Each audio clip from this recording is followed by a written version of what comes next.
साहब का मेरा मकसद है कि जिनको एजुकेशन नहीं मिलता उसको एजुकेशन मिले। और डिफेंस सिस्टम का फ़ायदा ये है कि वो 10th और 12th के बाद माँ बाप के पैसे पे पढ़ने की ज़रूरत नहीं है, और इस चीज़ का अवेयरनेस स्प्रेड करने के लिए ये प्रोग्राम रखा गया है। कैसे मतलब माँ बाप की? जैसे फॉर एग्जांपल अगर एक बच्चा 12वीं के बाद किसी को कमर्शियल पायलट बनना है तो एक साल में 18 लाख रुपए का खर्चा करना पड़ेगा। अगर उसको इंडियन एयरफोर्स में पायलट बनना है तो एनडीए का 100 रुपये का फॉर्म है। अगर लड़कियां हैं तो वो 100 रुपये भी नहीं लेते गवर्नमेंट। अगर वो बच्चा 12वीं में है, 11th और 12th में, और उसने ये फॉर्म भर दिया और सेलेक्ट हो गया तो वो 4 साल में उसका ट्रेनिंग फ्री है, खाना पीना फ्री है। और उसकी उम्र होती है 17 और 4 कितना हो गया 21। 15 साल सर्विस किया तो 36 ईयर्स में रिटायर हो सकता है। रिटायर होकर जब बाहर आता है तो प्राइवेट एयरलाइन उसको 1 महीने का क्या पगार देते हैं, कम से कम 6 लाख रुपये। ये बात का अवेयरनेस ही नहीं है। और कमर्शियल पायलट पढ़ने जाएगा 4 साल, कोई गारंटी नहीं जॉब का। और ये 19 साल तक बच्चा एयरफोर्स में ऑफिसर बन सकता है, चाहे लड़का हो या लड़की हो। उसी तरह से वो, जैसे सर ने बताया, हमारे बच्चे सब एनडीए छोड़ के जेडब्ल्यू और नीट करते हैं। आप नीट भी करो ना, नीट के साथ आप एएफएमसी का भी एग्ज़ाम दो। आर्म फोर्सेस मेडिकल कॉलेज में अगर आपके बच्चों को नीट में कर्नाटका में भी सीट मिला तो भी गवर्नमेंट सीट को पैसा भरना पड़ता।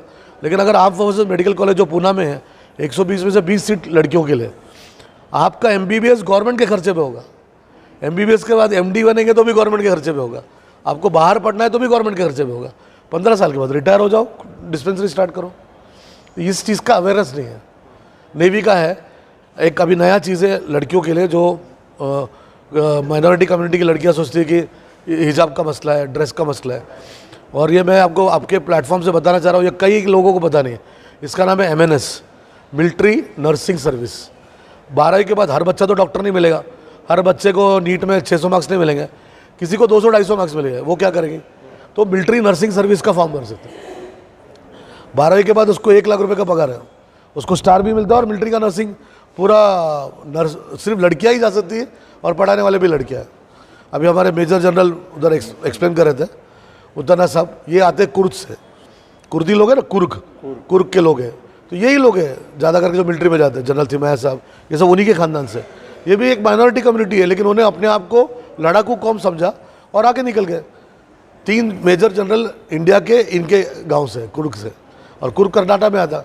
तो ये MNS करना, कोस्ट गार्ड एक ऐसा है। एईमला मैं केरला से हूँ, पूरे के पूरे लड़कियों के लिए एक सेपरेट ब्रांच है।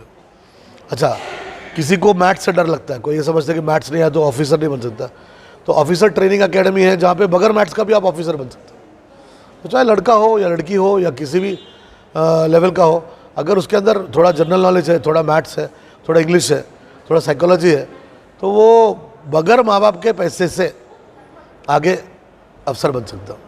कैसे कांटेक्ट करें सर, किसे कांटेक्ट करें? सिर्फ लोग यूट्यूब में देखते हैं और छोड़ देते हैं। नहीं, यूट्यूब में देख के छोड़ना नहीं। जैसा अभी परवेज साहब जो कर रहे हैं ना, इसका अवेयरनेस नहीं है।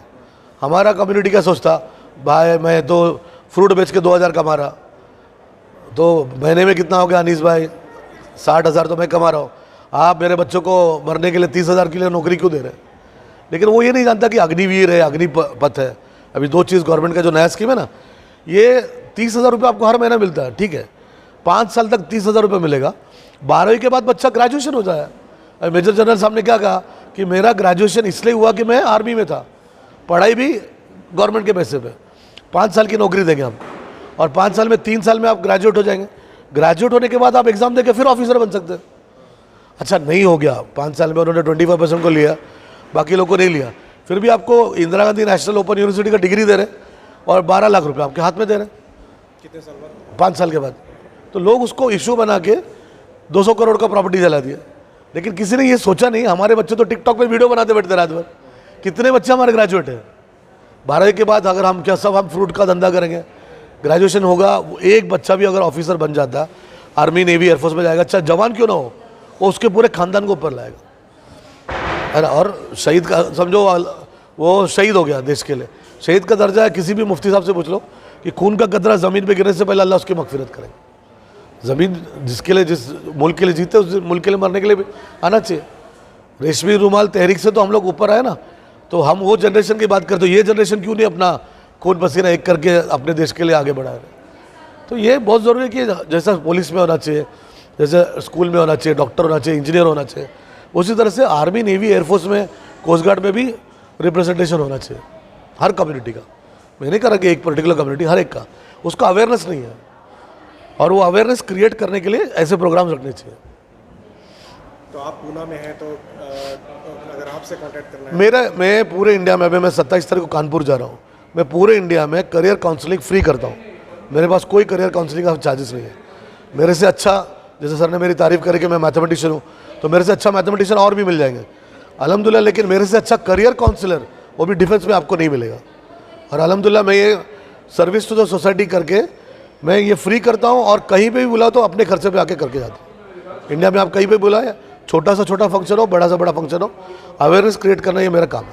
तो आप पूना रहते हैं, हाँ, और मेरा यूट्यूब है, आप मेरे यूट्यूब पे भी देख सकते हैं मुझे। क्या सर्च करें? अनीस कुट्टी लिखे तो आपको मिल जाएगा। 650 बच्चे मेरे 35 साल में ऑफिसर हैं in the army, navy, air force.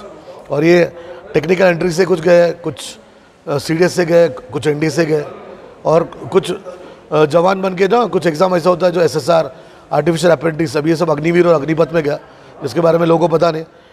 हम जैसा आप देखो, पुलिस में अगर हमने कांस्टेबल बन गया, एसआई बनता है, इंटरनली एग्ज़ाम दे के आगे बढ़ के वो ऑफिसर बन सकता ना। वैसे भी काफ़ी एग्ज़ाम होते हैं जो आम लोगों को इसके बारे में पता नहीं है। अच्छा, यहाँ कर्नाटक में उर्दू मीडियम के स्कूल बहुत हैं, सरकारी स्कूल। हाँ, ये बच्चे ज़्यादातर ड्रॉप आउट हो जाते हैं, इन लोगों के लिए क्या स्कोप है डिफेंस में? 8वीं से इनके पर मेहनत करना चाहिए, और लैंग्वेज अभी बैरियर नहीं है।